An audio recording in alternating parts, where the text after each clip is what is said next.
Hi, how are you? Have you ever thought or wondered when you got back home that how did it end up like this? Why didn't I have fun on my holiday? Why did everything go somewhat south?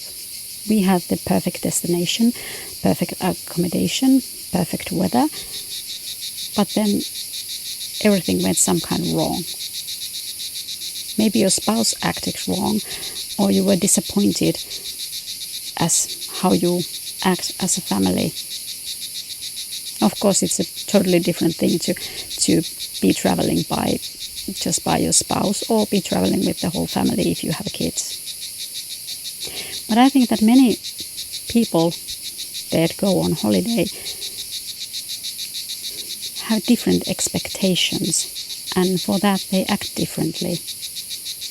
For example, if you have a lousy spouse, or if you are in a rocky patch, or if you have been in that rocky patch for years, months, weeks even, then it's different, or it's very hard to be suddenly on holiday.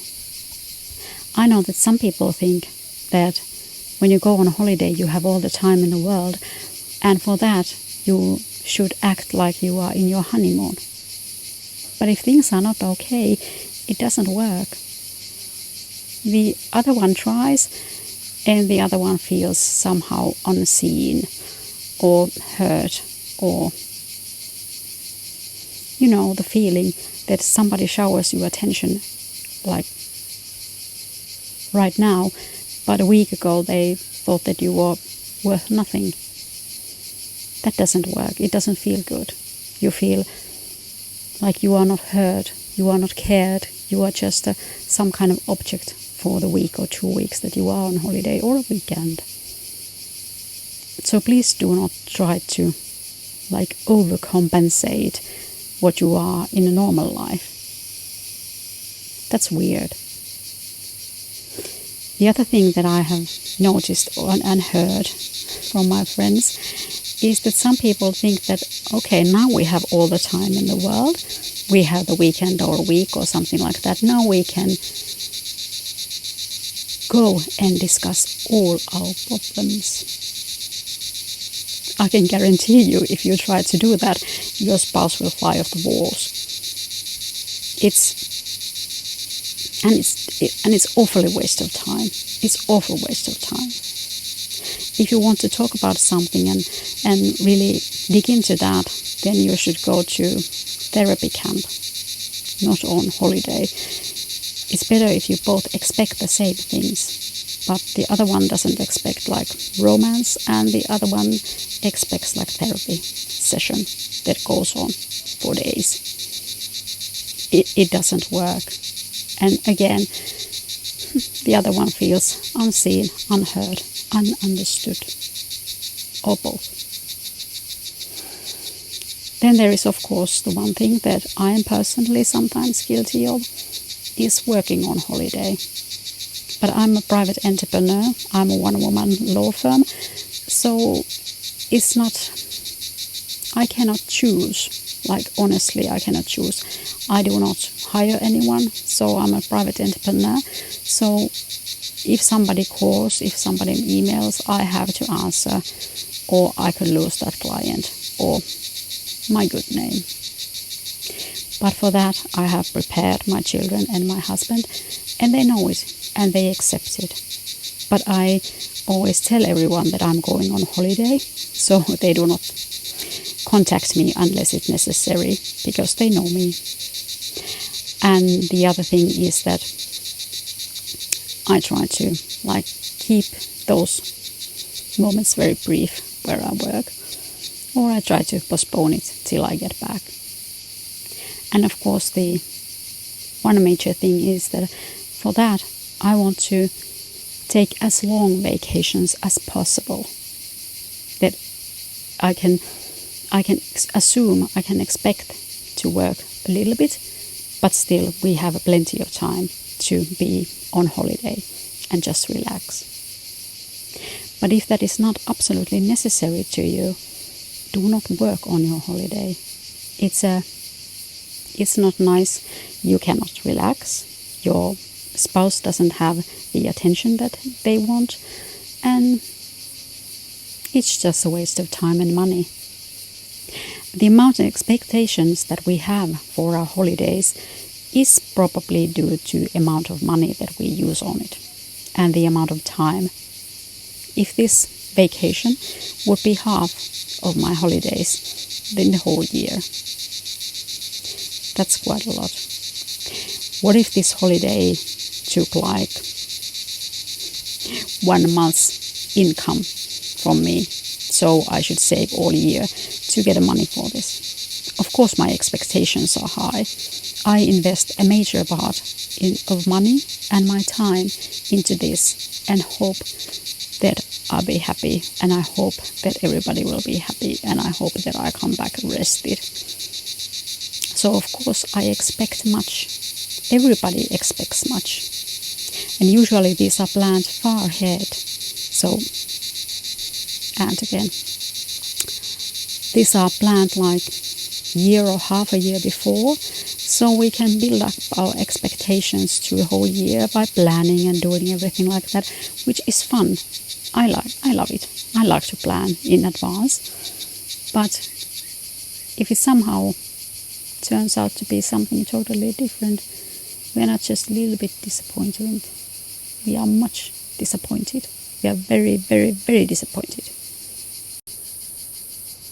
Of course, there are many things that can go wrong with children too if you're traveling with the family. I think that it's not necessary or wise to try to keep up exactly the same things that you do at home, the same routine. Children are not that fragile, not normal children. Of course, there are children with special needs that cannot cope with change. But usually they cannot cope with change in an environment either. But if you have a normal, happy kids, then it's not necessary. Because if you try to make them do everything, same things and similar order and similar timetable than at home, then you'll be telling them all the time what to do. And you get exhausted. So you'll be the cranky mom or dad, and that's not nice in a holiday. Children need holiday too. Of course, they need to get up in a certain hour and go to sleep in a certain hour and not eat too much sugar if they are small, because then they will be running around like mad people and then accidents will happen. But try to let them be kids a little bit more. And when you go back home, they will slip into their normal routines, usually with a few hiccups, but not anymore. Not anything serious. The other thing that I've noticed to people to do when they are traveling with children, actually when I was in Singapore, I got in the same elevator with this family. And I heard the father tell to their 2 teenage girls what the challenge of that day was. And I was like, okay, those girls are not going to like this. And there was some things, this and that, and they should write down 7 things that they noticed and why and how and the history and so forth. No, don't do that.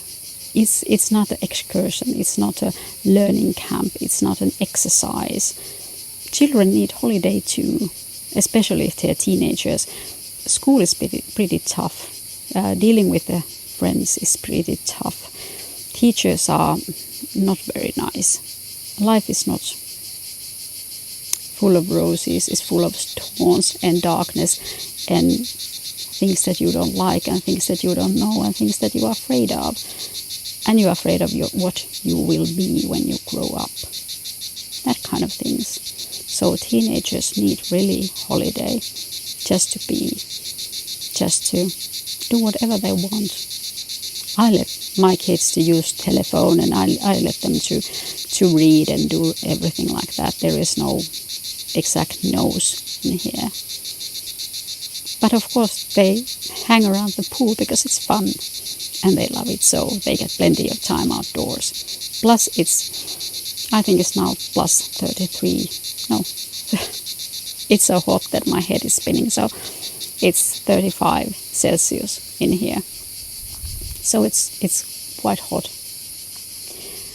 So it's wise to be inside for a minute in the middle of the day and just watch your phone and cool down. The other things that I have noticed is that letting them have their own time and their own space and just let them be leads easily to that. They do not rebel in here at all. They do not argue. And in the evenings when we sit outside and eat dinner, they tend to talk much more than they do at home.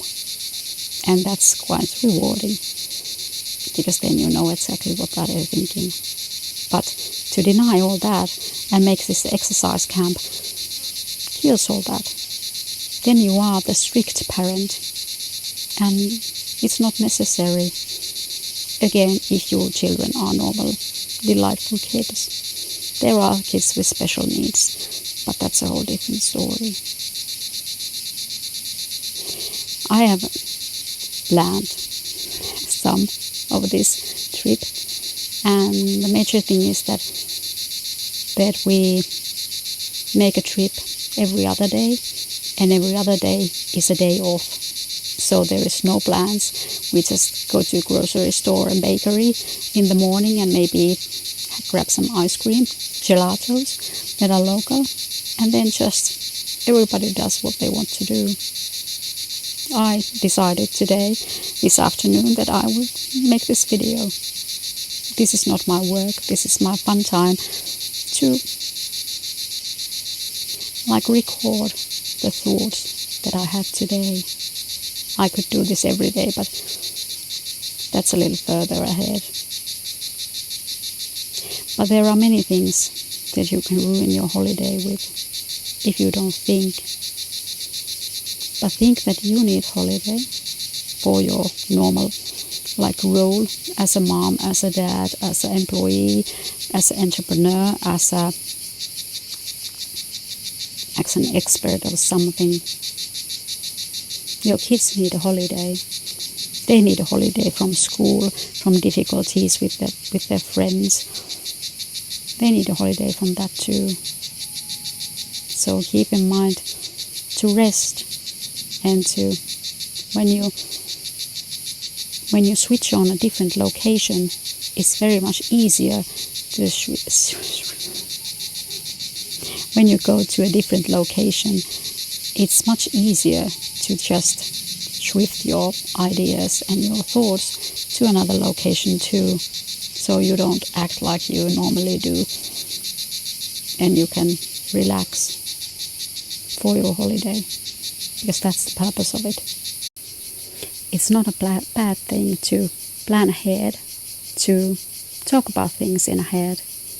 You can well talk with your spouse and tell them what you expect and what you want your holiday to be like, how you want to be seen and heard and approached. And the same thing applies to your children, the small ones and the big ones.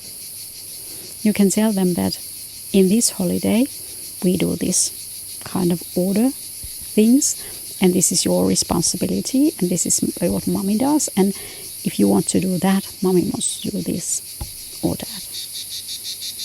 And you may be surprised how well they listen. And if they have, let's say, the permission to eat as much ice cream as they want to, you can say that that doesn't apply at home anymore. It's just for the holiday. Like all the other rules. They come back. There are holiday rules and there are home rules. And the home rules applies the minute you get home. But I think that I would make another video on telling you how I managed to cook up this and have everybody relax. Do enjoy your holiday. As far as we know, this is the only life we have. And every summer is precious. Every holiday is precious. I hope you have a great day. I see you soon. Goodbye.